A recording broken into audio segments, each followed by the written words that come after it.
Hello, and welcome to the Health Data Ethics Podcast. I'm your host, Jenny Owens, and in this episode, we're going to talk about how do you evaluate an artificial intelligence or a technology system in your healthcare environment that you have inherited. So we spent a lot of time talking about how do I evaluate an artificial intelligence or another piece of technology if I'm implementing this de novo, right? If I've been tasked with, hey, help me solve this sepsis problem, or how do we make sure that we get our operating rooms allocated effectively? What we haven't talked about is what happens when you have a new job and you have a fleet of systems in front of you and you didn't choose any of them. How do you evaluate what they're doing? How do you figure out if they're good or if they're bad? And some of the original criteria for evaluating an AI or a piece of technology still apply, right? Does it do what it says it does? Does it perform well in your system when compared with, in the vendor system or when trained on different data? But the thing that I would really love to think about is we often get very entrenched in our systems. When I say we, I mean our healthcare IT folks. And I'm coming out of a few days where I've been very heavy in the use of ServiceNow, right? ServiceNow is our ticketing system of record. We use it to manage requests for IT that go beyond tickets. So like larger scope projects, we use it to manage our project intake.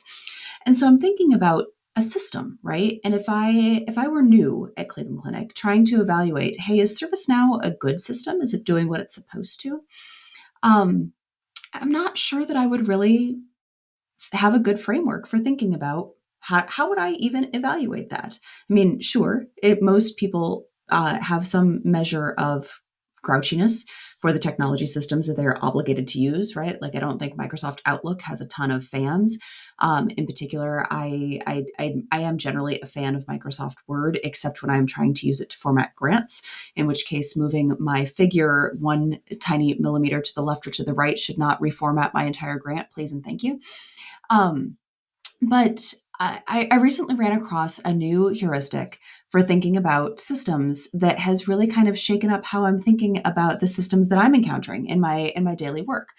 And this is a term coined by Stafford Beer. I think dates back to the early 2000s.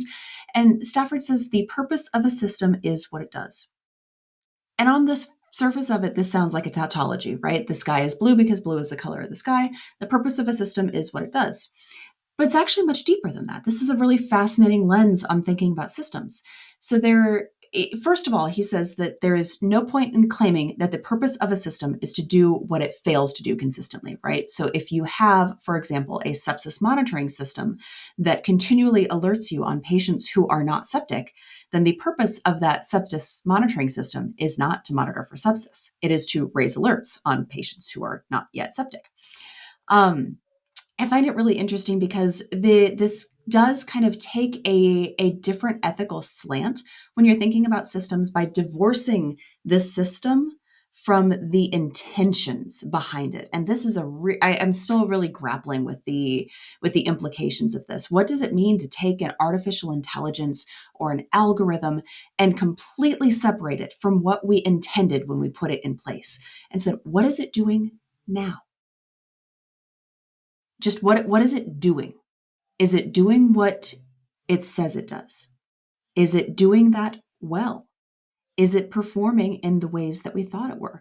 This is absolutely fascinating to me. So to go back to my example with ServiceNow, so I've been working in ServiceNow quite a bit, and I was joking that the purpose of ServiceNow is obviously to generate a large quantity of email notifications. And that is true. That is part of what ServiceNow does. But I am also thinking about the ways in which ServiceNow is and is not working for our process, right? The process is one thing. The technology that we're using to facilitate that process is another.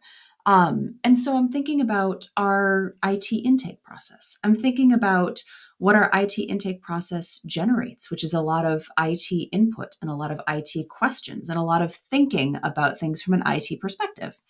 And I'm saying, okay, so if our process generates this, clearly this is valuable to someone. This process maybe was not designed or intended to generate this, but this is what it's doing. So let's talk about the output of our process. Let's talk about the value of that. And then let's think about what might be valuable to our business units. What is valuable to our health system? What is most important that we deliver? And is it possible to tune our process so that we are delivering more of what is valuable to them without sacrificing what is valuable to our IT division?